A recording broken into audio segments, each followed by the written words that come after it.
Hello guys, I am Shahzad and welcome in lecture number 53rd. Today's we are going to discuss about the versions.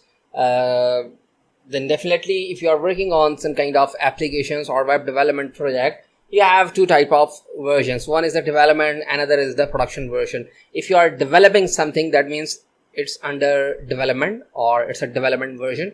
And if you have launched something, that means if your website or web application is live, that is the production version. Okay, so now as you can see, we have a env file. If you are not familiar with the env file, don't worry, this is the env file. I think we have discussed about the env file in our previous lectures, because I am creating these lectures after a long time. So don't worry, we are going to cover each and everything. So as we have mentioned, or as we have discussed in our previous lectures, we are going to cover the libraries sections first of all, and then we are going to start two projects, one project or more than two or three projects. So don't worry about it, it's a long series.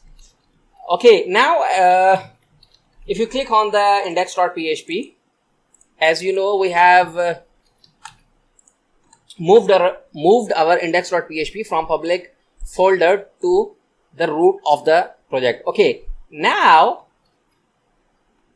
if you click on the app configuration and click on the database.php, so now as you can see, we have not configured our database.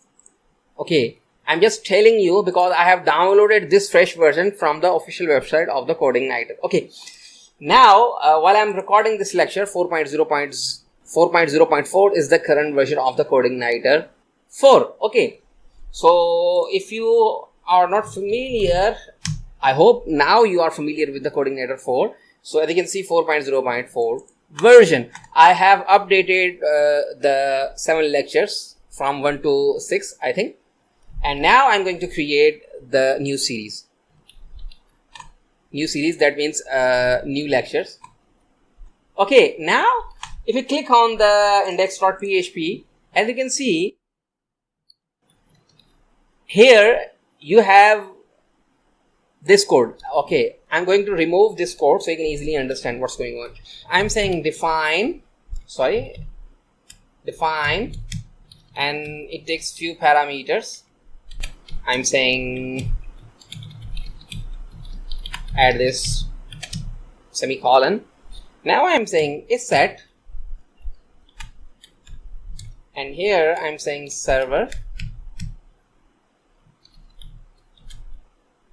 CI4, and then the question marks, copy this one and now paste this one here, and here I'm saying development. But before this one, you have to use the first parameters. So it takes two parameters, first and the second.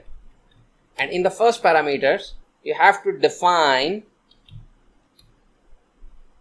environment,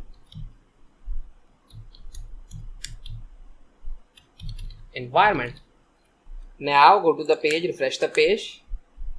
As you can see, now you have a bar here. As you can see, it's showing you the 4.0.4 version. If you remove this bar, let's suppose if you remove this one, it's not showing you the bar. Okay, now system automatically detect that it's a development version, and now as you can see, it's showing you that you have a one view. As you can see, it's showing you the one view.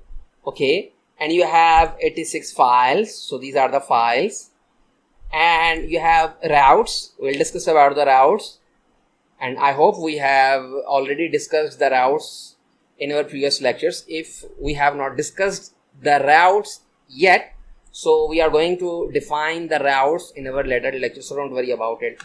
So history, events, so it's telling you that the time of each resources. Let's suppose if you are running 10 queries on a specific controller or the method, then definitely it will give you the times for individual query. So now as you can see, it's saying you the bootstrap loading time 16.65 milliseconds, the routing response time 1.40 milliseconds, the controller 0.71, the controller, constructor, and you have a view. The view loading time is 0.34 millisecond. So this is the development version. Whenever you upload this applications, let's suppose you are working on these applications, and whenever you upload this application, you can also remove this one, or otherwise it will automatically detect the environment. Okay, so I hope you are enjoying this series. If you think we are doing good, feel free to share our courses and also the videos, and don't forget to click on the subscribe button. So thank you for watching.